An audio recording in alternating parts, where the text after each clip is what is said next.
नमस्कार, मैं डॉक्टर अजीत भारती आज फिर आपके लिए हिंदी विषय के अंतर्गत एक विज्ञापन लेखन लेकर आया हूं। तो परीक्षा में प्रश्न कुछ इस प्रकार से पूछा जाता है। स्वच्छ भारत अभियान पर लगभग 50 शब्दों में एक सुंदर विज्ञापन तैयार कीजिए। ठीक है, तो सबसे पहले क्या करेंगे, हम प्रश्न को ठीक से पढ़कर समझ लेंगे। तो इसमें किसके बारे में कहा गया? स्वच्छ भारत अभियान पर कहा गया है। ठीक है, और शब्दों की संख्या लगभग 50। आप तो प्रश्न में जो शब्द पूछे जाएं, अगर 50 हो तो लगभग 50 में बनाना, 30 से 40 हो तो 30-40 में बनाना। यानी प्रश्न में जब जो शब्दों की संख्या पूछी जाएगी हम उसी के आधार पर करेंगे। हमने यहाँ पर लगभग 50 ले लिया है। ठीक है, अब उसके बाद फिर क्या करेंगे, हम उत्तर लिखेंगे। उत्तर में लिख देंगे स्वच्छ भारत अभियान पर विज्ञापन। अगर इतना ना आ पाए तो आप सिर्फ विज्ञापन लेखन लिखकर छोड़ दो। फिर उसके बाद हम स्केल और पेन की सहायता से, पेंसिल से भी कर सकते हैं, एक बॉक्स बनाते हैं ऐसा बड़ा सा।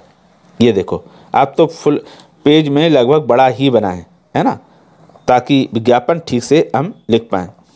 जब ये पूरा बॉक्स बन जाएगा आयताकार या वर्गाकार, उसके बाद हम सबसे पहले लिखेंगे शीर्षक। तो शीर्षक कब लिखेंगे?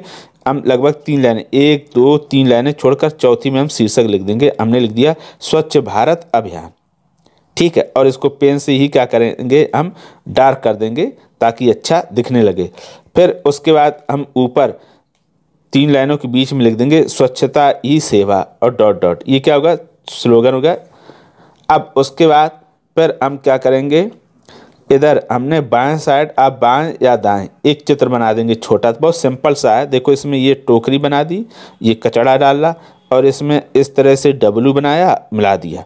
फिर इसको इस तरह से करा और ये बन गया। कोई व्यक्ति क्या कर रहा है, इसमें कचड़ा डाल रहा। फिर उसके बाद हम लिखना शुरू करेंगे। अब हमको स्लोगन लिखेंगे, जैसे लिख दिया स्वच्छ भारत स्वस्थ भारत। ठीक है, फिर दूसरा लिख देंगे सभी रोगों की एक दवाई, घर में रखो साफ सफाई, और फिर इन्वर्टेड कामा में बंद करते जाएंगे। फिर उसके नीचे फिर एक और स्लोगन लिख दिया है एक कदम स्वच्छता की ओर। फिर एक और स्लोगन है हम सबका एक ही नारा, साफ सुथरा ओ देश हमारा, और इसको इन्वर्टेड कामा में बंद कर दिया। फिर उसके नीचे आओ फिर एक बदलाव करें, देश का कोना कोना साफ करें। तो ये ऐसे हमने लगभग 4-5 स्लोगन लिख दिए। आप भी जब भी इस तरह के कोई विज्ञापन आए तो उसमें 4-5 स्लोगन लिख ही देना। उससे ज़्यादा ना आए तो मत लिखना, कम से कम 3 तो लिखना ही। ठीक, अगर जब स्लोगन ना आए तो गद्य में भी आप लिख सकते हैं। फिर उसके बाद हमने नीचे ये जगह जो छोड़ कर रखी तो वहाँ फिर लिखते हैं। फिर नीचे हम लिख देंगे पता, लिख दिया स्वास्थ्य मंत्रालय भारत सरकार द्वारा जनहित में जारी। ठीक है, तो इतना लिख दिया। अब ये विज्ञापन कैसा दिखाई देगा इसको हम और देख लेते हैं। पूरा विज्ञापन बनने के बाद कुछ ऐसा दिखाई देगा। अब ये पूरा विज्ञापन एक साथ कैसा दिखाई देता है उसको और देख लेते हैं।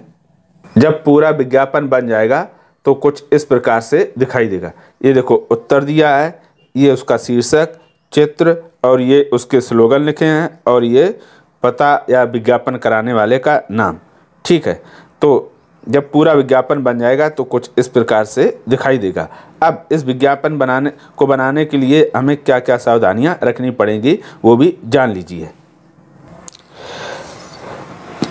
देखो, विज्ञापन बनाने से पहले हमें क्या क्या, एक तो इसको फॉर्मेट में ही बनाना है। फॉर्मेट मतलब जो शीर्षक को जहाँ लिखना वहाँ लिखना चाहिए, हमें स्लोगन जहाँ पर उचित जगह वहीं पर लिखनी चाहिए, चित्र जहाँ उचित है वहाँ लिखना चाहिए, नाम और पता स्थान जो भी जहाँ लिखना चाहिए वहीं करना चाहिए। ऐसा नहीं कहीं भी कुछ भी कर दें। एक तो ये। अब दूसरा ये, जब हम ये स्लोगन लिखेंगे या कोई भी विषय लिखेंगे, बात लिखेंगे, तो हमेशा इसमें ऐसे शब्दों का प्रयोग करेंगे जिसको आप आसानी से सरल और सही लिख पाएँ। जो आपको कठिन और मुश्किल लगते हों ऐसे शब्दों का प्रयोग बिल्कुल ना करें। ठीक, तीसरी बात, अब इस विज्ञापन को सीखने के लिए क्या करेंगे, सबसे पहले तो आप इस पूरे विज्ञापन को एक बार देखकर कॉपी में बना लीजिएगा। ठीक है, फिर उसके बाद तीसरी बार आप बगैर देखे बनाइएगा और फिर मिलान कर लीजिएगा कि उसमें कौन कौन सी कमियां रह गई थी। इस तरह से आप दूसरे विषय पर भी अभ्यास करेंगे तो निश्चित तौर में आप बहुत अच्छा विज्ञापन बनाना और लिखना सीख जाएंगे। अगर बहुत अच्छा विज्ञापन, ठीक है, अब इस विज्ञापन में आपको किसी प्रकार की कोई समस्या आ रही हो, कठिनाई आ रही, तो हमें कमेंट करके अवश्य बताइएगा। और अगर किसी दूसरे विषय पर आपको विज्ञापन बनाना है और उसमें भी आपको समस्या आती हो तो हमें लिखकर जरूर भेज दीजिएगा। मैं कोशिश करूँगा जब कई विज्ञापन हो जाएंगे तो सबको एक साथ लिखकर आपके सामने ठीक ढंग से प्रस्तुत कर पाऊँ। तो आशा करता हूँ कि ये विज्ञापन आपको अच्छा लगा होगा और बताइएगा कि आपको विज्ञापन में कौन कौन सी कठिनाई आती है। तो फिर आज के लिए इतना ही। अब हम फिर मिलेंगे किसी नए विषय के साथ, तब तक के लिए धन्यवाद।